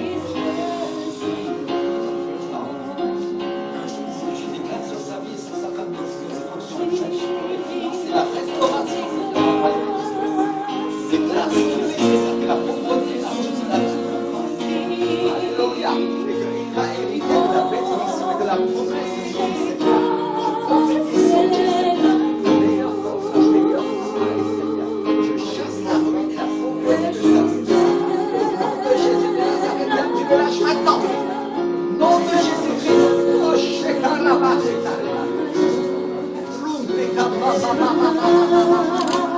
Lui et son épouse vont porter des fruits. Ils vont être bénis. Les flammes sur leur fils. Sont fraîches. Et le royaume de Dieu. Par la pauvreté, sans pas la paix. Au nom de Jésus.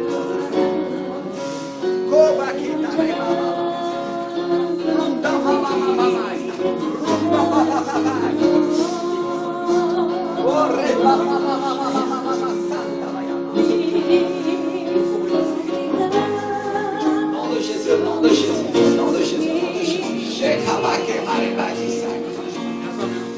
La bénédiction soit sur ta vie. Aujourd'hui, la richesse t'attendra.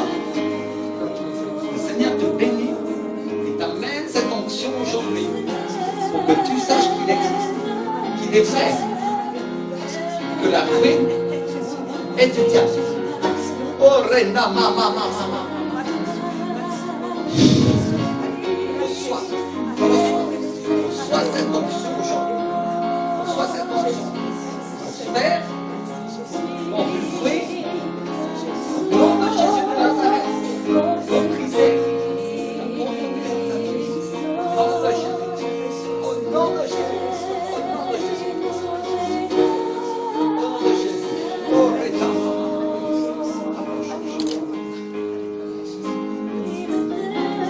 tu vas prospérer. Tu vas porter du fruit pour moi. Il y a des choses que tu vas faire et que tu ne savais pas, dans lesquelles tu vas amener un équilibre à ta famille. Oh, Retanama. Rompu maintenant le jour, c'est qu'est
affligée, ma fille. Et des années de sécheresse et de disette qui t'ont touché. Mais le Seigneur te dit, c'est fini. C'est fini. Oh, c'est et maman. Et tu vas recevoir plus que nécessaire. Plus que ce que dont tu as besoin. C'est la bénédiction que j'ai pour toi. Parce que j'ai entendu ta prière, ma fille. Je sais ce que tu m'as demandé. Et il y a un temps pour ces choses. Mais je te donne aujourd'hui ton héritage dans mon royaume. Prospère et sois béni. Oh, ta maman. Oh, ta maman.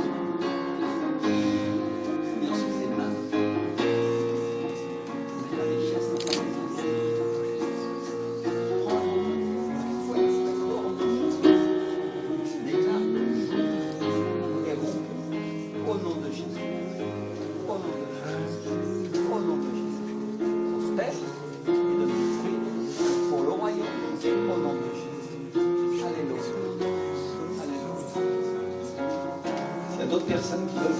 temporel. Il dit, Seigneur, j'ai besoin de cette prière.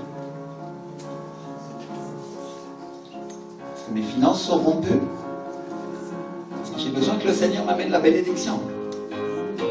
Oh, teka meka meka saïta. Viens devant. Viens devant. Le Seigneur a un plan pour toi.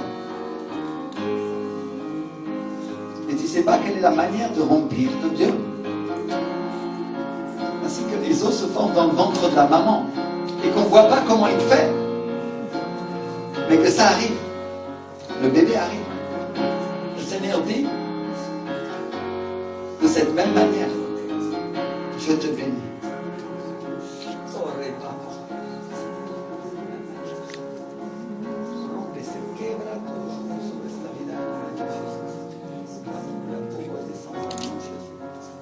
Ruine par au nom de Jésus. Nous avons richesse et bénédiction de la part de Dieu. Au nom puissant de Jésus. Restaure ses finances, Seigneur. Restaure sa famille. Restaure le royaume de Dieu dans sa famille. Au nom de Jésus. Alléluia. Rompt maintenant. Toujours sur sa vie. Au nom de Jésus. Amen. Amen, Seigneur. Alléluia. Toute l'église. On va se lever ensemble. Et on va dire au Seigneur, mon Dieu, Seigneur, ce matin, pendant cet enseignement, Seigneur, je prends conscience de la manière dont tu fais, Seigneur, dans la manière dont tu bouges, Seigneur. Que tu ne bouges pas à la manière des hommes, Seigneur. Ô Éternel, Seigneur, lève ta main, lève ta main. Lève ta main. Lève ta main. Remplis-nous, Seigneur. Remplis-nous ce matin. Remplis-nous du Saint-Esprit, Seigneur. Remplis-nous ce matin, Seigneur. Oh, Shetaka. Tu vas t'occuper de nos finances. Tu vas t'occuper de nos maisons. Tu vas t'occuper de nos voitures. Seigneur, tu vas t'occuper de toutes les préoccupations qu'on avait avant de venir, Seigneur. C'est ton problème maintenant. Et mon problème à moi, Seigneur, c'est d'être rempli de l'Esprit, Seigneur. Aujourd'hui, je viens à toi, Seigneur, avec un cœur libéré de ces afflictions, Seigneur. Libéré de ces joues, Seigneur. Remplis-moi, Saint-Esprit. Remplis-moi. Au nom de Jésus. Oh, Renama Sita Rimandeka, Feta Kamandeka, Manaka, Bayana, Mama. Oh, Sena Korebaki, Mayamashika, Yamaka, Ronte Makobaya Masite, Rihimaya Mayash. Urra Papa. Runtamante Monto Comande Cafeta Caramande Comayala Masita Rimande Maya. Runda Maya Seta Caramaya. Remplis-moi, Seigneur, remplis-moi, mon Dieu. Remplis-moi, Seigneur, remplis-moi. Oh, répandis ma main. Le Seigneur est en train de mettre une nouvelle foi et une nouvelle espérance dans le domaine matériel pour le peuple de Dieu. Alléluia. Le visage de beaucoup va s'éclairer parce que le Seigneur va commencer à leur donner la capacité de croire ce qu'il veut leur donner. Alléluia. Il y a des personnes qui sentent déjà qu'il y a un joug, il y a quelque chose qui est tombé de leurs épaules, il y a une charge, une préoccupation pour ces choses-là, qu'elles ne s'étaient pas rendues compte, elles pensaient qu'elles avaient la victoire, elles pensaient qu'elles croyaient, mais finalement, en réalité, c'est quelque chose qui les préoccupait. Oh, Renaka Sitariman de Faya, Mashitariman de Kobate, Kariman de Foya, Nashika. Runda mama. Remakobaya Sitariman de Foto, Koyana, Marima, Sitaribati. Déclare avec moi, je suis prospère, enrichi dans le royaume de Dieu. Au nom de Jésus, de toutes les richesses spirituelles et matérielles qu'a mon Père pour moi, au nom de Jésus de Nazareth, s'accomplissent aujourd'hui. Au nom de Jésus, je renonce à la ruine, je renonce à la pauvreté, au nom de Jésus-Christ. Alléluia, déclare-le. Au nom de Jésus. Je renonce à cet esprit méchant qui m'opprimait au nom de Jésus de Nazareth et je déclare à la place la richesse de Dieu. Alléluia. S'il y en a qui disent, oh pasteur, de quoi tu es en train de parler? Ils ont qu'à lire l'évangile parce que Jésus nous a dit que le pauvre dise, je suis riche. Alléluia. Alléluia. Ça c'est l'évangile mon frère, ma soeur. Alléluia. Alors si tu as été pauvre, si vraiment c'est quelque chose qui t'a affligé, tes émotions étaient sans arrêt concentrées sur ton compte bancaire parce que tu te demandais si tu allais avoir à la fin du mois assez pour payer. Déclare avec moi aujourd'hui, prophétise. Je suis riche. Alléluia. Que le pauvre dit je suis riche. Amen. Que le faible dit je suis fort, dit la parole de Dieu. Et mes frères et sœurs, nous sommes enseignés ici pour contredire le diable. Alléluia. Le diable nous fait croire, il nous fait des émotions pour que nous croyons que ça va toujours être le cas, on va sans arrêt ne rien avoir, on va sans arrêt être opprimé, mais le Seigneur nous dit au contraire, c'est tout le contraire qui va arriver. Alléluia. Alléluia. Merci Seigneur. Il nous donne des émotions pour dire l'église ne va jamais grandir. Regarde, comme vous êtes minable, comme vous êtes peu. Et c'est tout le contraire qui va se passer. Alléluia. N'oubliez pas que Jacob, plus l'ennemi lui volait, plus Laban lui volait, et plus il s'enrichissait. Alléluia. Parce que mes frères et sœurs, Dieu nous annonce un temps de restitution dans l'église. Restitution de tout ce que le diable t'avait volé. Soit dans tes finances, soit dans tes possessions matérielles, soit dans tes émotions aussi. Il y a des personnes qui n'ont pas été heureuses pendant des années. Et le diable leur a volé leurs années de mariage, il leur a volé les choses avec lesquelles ils pensaient qu'ils allaient être bénis. Et finalement, ils ont beaucoup souffert. Et le Seigneur te dit, la restitution vient aussi pour cela. Alléluia. Alléluia. Je vais te demander ce que tu n'as pas eu pendant des années avec ton époux, avec ton épouse. Oh, remanda baba sita remande kafeta kera mande fonda maya sekaribaya shakabaya. Je vais restituer l'amour de tes enfants pour toi, de tes petits-enfants, dit le Seigneur.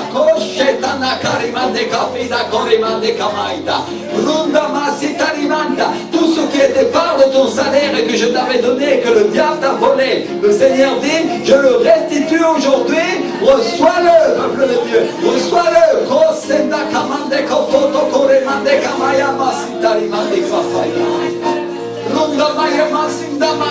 Il y a des personnes qui avaient perdu un logement et le Seigneur te dit, je vais te donner un logement bien plus grand que celui que tu avais auparavant, te dit le Seigneur.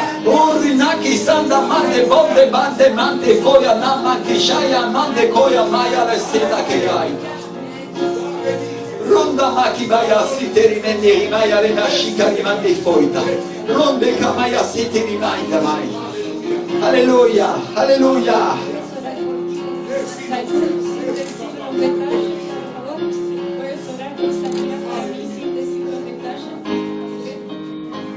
Nous déclarons la guérison, Seigneur, sur ma femme aujourd'hui, au nom de Jésus de Nazareth. Soyez toute l'église prie avec moi. Au nom de Jésus de Nazareth. Douleur disparaît maintenant, au nom puissant de Jésus de Nazareth. Alléluia. Cette petite chose qui l'a affligée, qui n'est rien de grave, Seigneur, disparaît maintenant au nom de Jésus. Au nom de Jésus-Christ, Père. Toute douleur part au nom puissant de Jésus, Seigneur. Au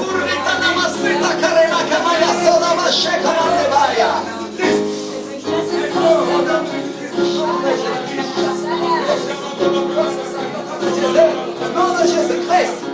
Au nom de Jésus-Christ. Alléluia. Alléluia. Mets la main où tu as mal. Mets la main où tu as mal. Si tu es malade, mets la main où tu as mal. On va prier pour toi. Alléluia. Je reprends maintenant tout esprit de maladie qui a affligé le peuple de Dieu et je déclare à la place la guérison et la restitution de l'éternel, de la santé au nom de Jésus de Nazareth. Alléluia. Au nom de Jésus, les années de maladie vont être remplacées par des années de santé et des années de bénédiction, des années dans lesquelles la restitution du Seigneur va être évidente. Alléluia, Père. Au nom de Jésus, je reprends tout esprit qui a tourmenté mon frère, qui a tourmenté ma soeur pendant ces années au nom de Jésus-Christ de Nazareth. Et je déclare sur sa vie la guérison complète de l'Éternel au nom de Jésus-Christ de Nazareth. Alléluia, Père. Alléluia. Viens avec moi, je renonce à la maladie. Je renonce à la maladie. Au nom de Jésus, esprit de maladie, quitte-moi. Pars au nom de Jésus, tu me perds aujourd'hui. Au nom de Jésus de Nazareth. Parce que je ne fais plus partie de tes victimes. Alléluia. Au nom de Jésus-Christ. Pars et lâche-moi. Il ne revient jamais. Au nom de Jésus, je te chasse maintenant. Au nom de Jésus-Christ. Au nom de Jésus. Au nom de Jésus. Au nom de Jésus. Alléluia. Et mes frères et sœurs, il y a des temples qui ont été volés et qui appartenaient aux chrétiens, qui appartenaient au peuple de Dieu. Et le Seigneur va nous les rendre. Et il va permettre que nous entrions dedans. Et qu'ils soient à nous. Alléluia. Alléluia. Lève tes mains et dis-lui, Seigneur, merci. Seigneur, merci pour les maisons, Seigneur, qui appartenaient à mes frères et sœurs et qui ont été tués, Seigneur. Qu'on leur a volé, Seigneur. Tu vas nous les donner à nous, Seigneur. Merci pour les temples qu'on leur a volés, parce que, Seigneur, tu vas nous les restituer à nous, des temples 10 fois meilleurs, Seigneur. Alléluia. Ceux qui sont même plus debout, mais que nous allons construire, Seigneur, pour ta gloire, Seigneur. Alléluia. Parce que mon frère, quand Dieu amène une restitution, tu dois comprendre. Il n'amène pas seulement une restitution matérielle. Il amène la restitution spirituelle totale de ce qu'il y avait avec. Alléluia. Et si cette chose n'existe plus, il la ramène à la vie. Il a la puissance en vraiment. Alléluia. Peut-être qu'il y a des temples qui ont été mis par terre et écrasés et qui appartenaient à nos frères et sœurs. Mais à la place, nous allons les reconstruire. Parce que le Seigneur nous les rend. Alléluia. Et il nous les rend meilleurs et il nous les rend en un seul jour. Alléluia. En un jour, Jacob a rassemblé ses femmes et ils sont partis avec toute la richesse. Et en un jour, le peuple de Dieu est sorti de l'esclavage d'Égypte et a commencé à marcher vers Canaan. Alléluia. Habillé avec les habits des Égyptiens, avec les richesses. Et il n'y a rien qui est resté en Égypte. Alors je voudrais que vous compreniez ce que c'est la restitution de la part de Dieu. De te rendre ce qui t'a été pris à toi ou à ceux qui étaient à son peuple. Alléluia. Et au moment où tu dois partir, au moment où c'est le temps, il se rappelle à toi et tu reçois ses richesses. Alléluia. Alléluia. Juste prie avec moi. Seigneur, merci pour tout cela. Merci pour tout cela. Nous proclamons un temple, Seigneur, de grande taille, de grande capacité pour le centre de vie de la foi, Seigneur. Le meilleur du royaume de Dieu, Seigneur, pour nos vies, au nom de Jésus. Alléluia. Qu'est-ce qu'il y a à la foi pour ça? Alléluia.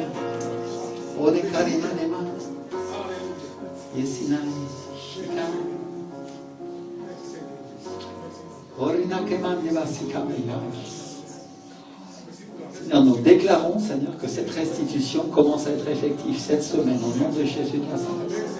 Nous déclarons que nous allons voir ce temple, Seigneur, dans les jours à venir. Nous déclarons que nous allons voir ces maisons, nous allons entendre la bénédiction de nos frères et sœurs. Nous allons entendre la restitution financière sur leur compte bancaire. Au nom de Jésus, Seigneur.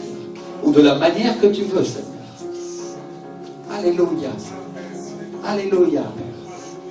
Alléluia. Déclarons que nous allons voir la guérison dans leur vie, Seigneur, dans leur corps.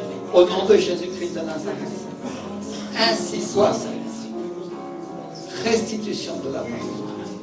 Restitution. Merci, Seigneur. Alléluia. Alléluia. Merci, Seigneur.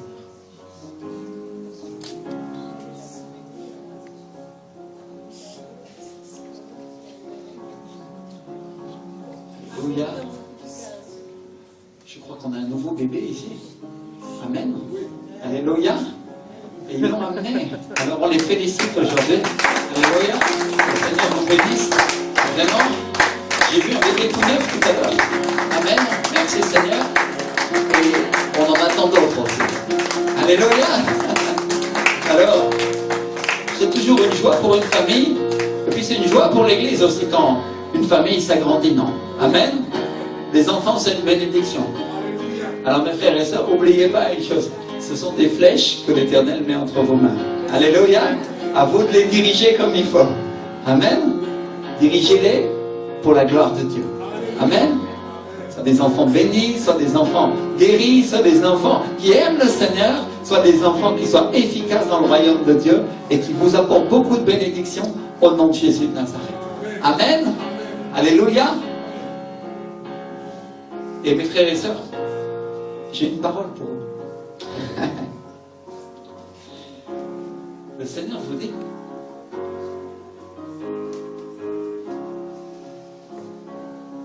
que c'est un enfant aujourd'hui. Et ça ne va pas être un enfant. Ça va être des enfants. Parce que vous ne le savez pas encore. Mais vous allez en avoir beaucoup. Écoutez bien. Et vous allez être des personnes qui prennent soin des enfants dans le royaume. Et qui prennent soin des enfants, même adoptés. Il y a un cœur pour les enfants qui est en train de naître à l'intérieur de vous. Et Dieu va faire quelque chose avec vous. Il va vous utiliser pour bénir les enfants dans son royaume. Alléluia. Alors soyez attentifs aux signes que Dieu vous donne. Pour l'instant, ils sont encore tout petits. N'oubliez pas que Jacob a fondé sa famille, il a eu des enfants et il s'est passé des années avant que s'accomplisse la bénédiction que l'Éternel donnait. Alléluia. Et vous allez ouvrir un orphelinat d'enfants. Le Seigneur vous dit que ce qui va venir dans les années à venir sera bien plus grand que ce qui était dans les premières. Et ce que vous avez souffert, vous l'apporterez à l'expertise du royaume de Dieu, dit le Seigneur.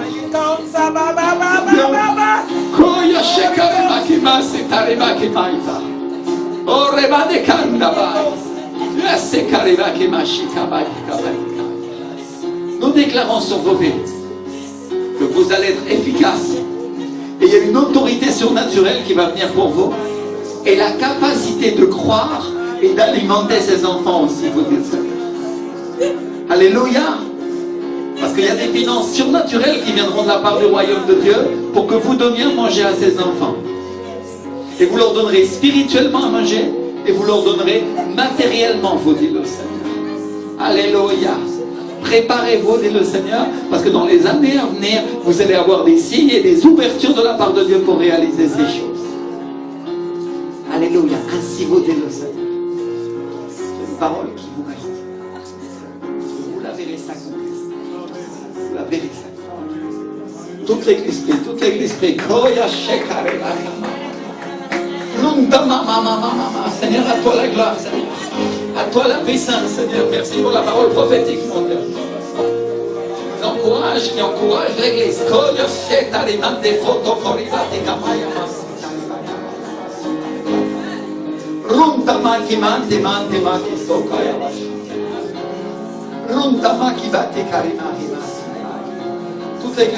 l'église prie. Seigneur, nous prions pour l'accomplissement de ces paroles. Seigneur, nous secours le nom de Jésus de Nazareth, Seigneur. Nous déclarons qu'ils vont être forts et ils vont te connaître, Seigneur, avec une fidélité et une sagesse, Seigneur, qui dépassera ce qu'ils avaient imaginé. Au nom de Jésus, Père. Au nom de Jésus, Seigneur. Nous déclarons, Seigneur, sur leur vie la bénédiction, Seigneur. D'Abraham, Seigneur. La bénédiction de Jacob, Seigneur. Oh, c'est appelé Israël, Seigneur, au nom de Jésus, et qui prospérera dans le royaume, Seigneur. Alléluia. Nous déclarons, Seigneur, la prospérité sur leur vie, Seigneur, pour qu'ils servent les plans de Dieu au nom de Jésus-Christ, Seigneur. Alléluia. Au nom de Jésus-Christ. Au nom de Jésus, Seigneur. Au nom de Jésus. Au nom de Jésus. Oh yes. Alléluia. Seigneur, nous t'exaltons et nous glorifions ton nom, Père, au nom de Jésus. Amen. Et amen. On applaudit le Seigneur.